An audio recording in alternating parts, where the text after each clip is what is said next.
Good morning, Stain. I am so well rested. It is amazing. I can finally think straight. I feel so energized and safe and so perfectly happy. I love this. Well, I love waking up. I slept very hard. I was out like I'd never wake up again. I even dreamed. I like dreaming a lot, but I had a few nightmares, I think. I don't know if I liked those dreams. No, I didn't like it. There was one. There was a man at the end of a long, winding path. The path was gravel and dirt, I think, and everywhere else was void. I walked and walked, and eventually I reached him. He was tall. I had to tilt my head all the way back just to see his face. He was smiling. A small, sad smile. It made me sad just to see it. He had curly, light brown hair that covered his eyes, and a casual white sweater and long red pants. That's what dressed him. He reached out his hand for me to hold, and I took its hand in mine, and it was oh so cold, very cold. Bracelets rattled on his wrists as we started to walk, pulling me along gently. We didn't talk, we just walked down the path, looking around. The gravel gave way to concrete, a street, I think, and that gave way to more rocks. The sound of breathing only came from my end. The man was still other than his walking. His hair didn't sway, and he never blinked, not that I could see his eyes. His clothes never wrinkled or ruffled or whatever. It walked with a fake certainty. Eventually, he spoke. "Hello, Tamor," he whispered. His voice was soft and sweet, actually, like honey. He told me I was dead, though, and his smile was so pitiful I had to cry, so I did. My tears burned down my face, and I shook my head so hard I felt like the world was spinning around me. I begged and I pleaded to live. I pulled my hand away from his, and I ran and I ran and I ran and I ran until every bit of me hurt. Whatever it was, just slowly followed behind at a strolling pace. Its smile was sad. For me, the path ended and there was void. I don't want to die. I can't die, I had cried. Please. He paused before nodding slowly, thoughtfully. Well, fine then. And I woke up. My jaw was sore, like I had been talking, and my face was wet. You were already on, Stain. I had some other dreams and nightmare, but they weren't as notable. There was one that I didn't like. There was a voice. It said, "You don't understand. You can never understand. You can't even comprehend how you can hear my voice, because you can't hear my voice. You can't hear my words echoing throughout your mind. You can't hear my words bouncing around your skull. You can't hear my words sinking into your very soul. You can't even hear. You lack ears in their entirety." So I had raised my hands to the side of my head and grasped at my ears to prove it wrong, to see if I was right. My hands came away bloody, with gore and viscera dripping off in thick globs, staining my white dress. I had a white dress, no, my red dress, and its dress was red as well, a long, regal, royal wedding gown dripping with blood. And it had spoke again. "You don't understand. You can never understand. You can't even comprehend my form, my dress, because you can't even see. You can't see my dress billowing out. You can't see my head twisting unnaturally to stare at you. You can't see my hands reaching out and lifting your chin. You can't even see. You lack eyes in their entirety." So I had raised my hands again to my face to prove it wrong, grasping at my eyes, and I felt the warm touch of gore coating my hands again. My fingers slipped into the sockets with a squelch that I couldn't even hear. I felt its hand touch my face as well, lifting my chin up, and I smelled the metallic fumes of blood and smoke. "You don't understand. You can never understand. You can't even comprehend my touch because you can't even feel. You can't feel my hand holding your blood-caked face. You can't feel my other hands creeping around your throat. You can't feel my teeth sinking into you. You can't even see. You lack everything in their entirety. That one I really disliked. I don't know if I disliked it as much as the other one, but I still disliked it. Ugh. Well, a rug was in one, though. I was in a room with bland walls. The door was locked, and only a window had drawn my interest. I had looked out it and seen a rug. Someone was lying on the rug, and another person was rolling them up. No, I want to be rolled up in a rug.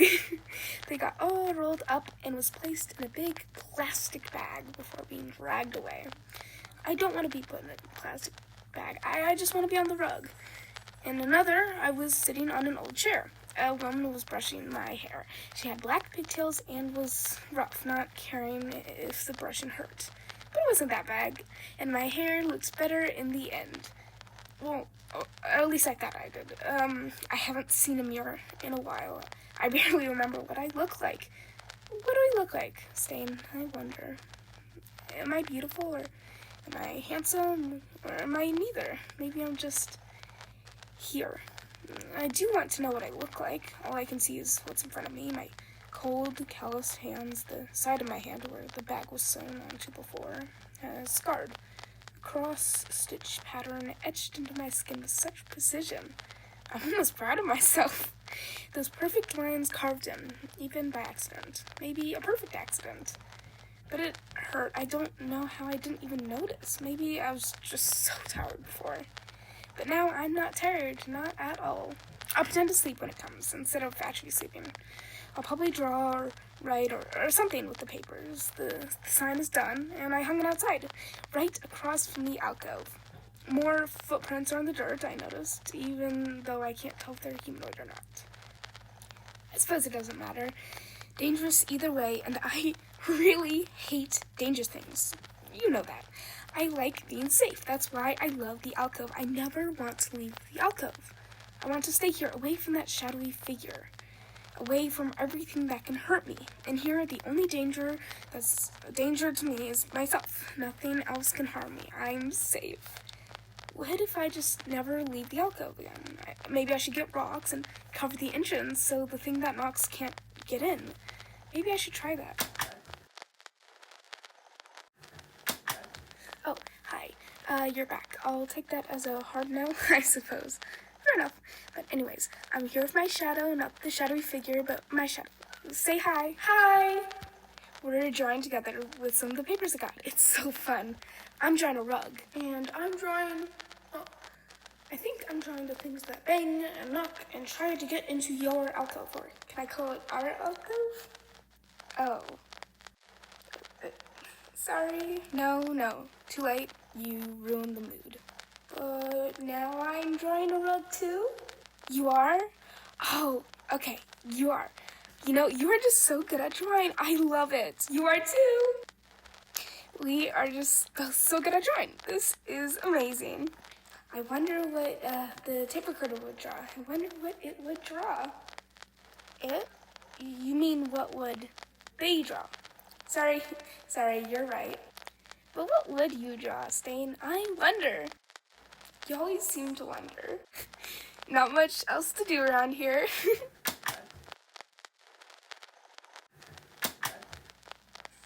Is it working? It is. So how?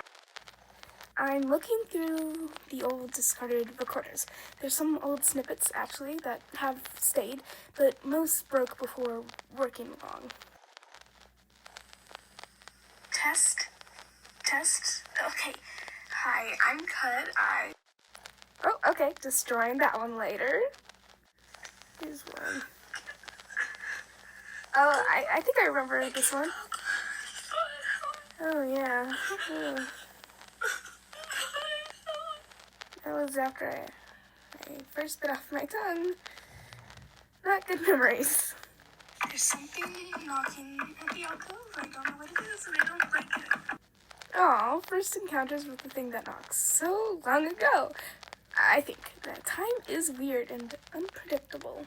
I smell gingerbread. Why do I smell gingerbread? Gingerbread? So enticing.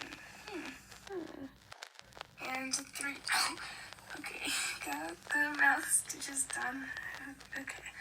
It's harder to move my mouth, but the bleeding has stopped. I've gotten used to it since then. It's out. I got the bone out. Okay. Oh, I remember this. Why does my bone look like that? Why did it look like that? Twisting. It was twisting around the bone. I don't know what it's called. I don't know what it's called. Cracks riding around it like vines. Why is it doing that? I don't know. It feels limp and deep from having the bone be Obviously, younger self. Oh, look, you're back. It did. What's it called? I hear people talking, I think. People talking? There's only a few more audios with kept audio. Oh, this one's at the bottom. This one was before I had the alcove. Where was I? Water is cold. It's so cold, freezing, chilling down to my very core. I can feel the frostbite chewing into my skin, but everything's damp. I think there are fish in the water. I tried to catch one. It caught me. It attacked me. It almost took my right forefinger right off. I can see tendrils as well creeping up from the water. One has my ankle now. I can feel it draining my blood. My foot is pale. There are thorns on the tendrils, so I can't pull it away. One is hanging onto the bars, and one is holding you. What did I call you? I don't remember. It's so hard to remember, so easy to forget. I suppose I took the easy way out. It's trying to drag me into the water. Am I going to die? Well, I didn't die, obviously, but I still don't like that there were other people. Well, I just don't like it. What did they want to hurt me? Or wanted to? Maybe they're already dead. I think there was multiple people, if I remember right. I remember hearing a girl's voice. It sounded like she was talking to someone. Or I suppose, talking to. Anyways, here's the last one. All the others didn't keep the recordings. Let me just... Where did it go? Hey, strawberries. Give me that back. I had been sitting on a bench. There wasn't anyone else that I could see, and I stared out the sun as it rose behind the horizon. It cast a bright yellow glow over me, and my skin soaked it in. It shone on my face, my hair, my hands, and was warm, so warm. Against the contrast, the morning chill. It was beautiful. I must have been remembering something wrong there. The sun wasn't yellow. How stupid of me. It's red. Well, anyways, that was the last one, and I think I'm gonna hear the knock soon. I have to go soon. Bye-bye.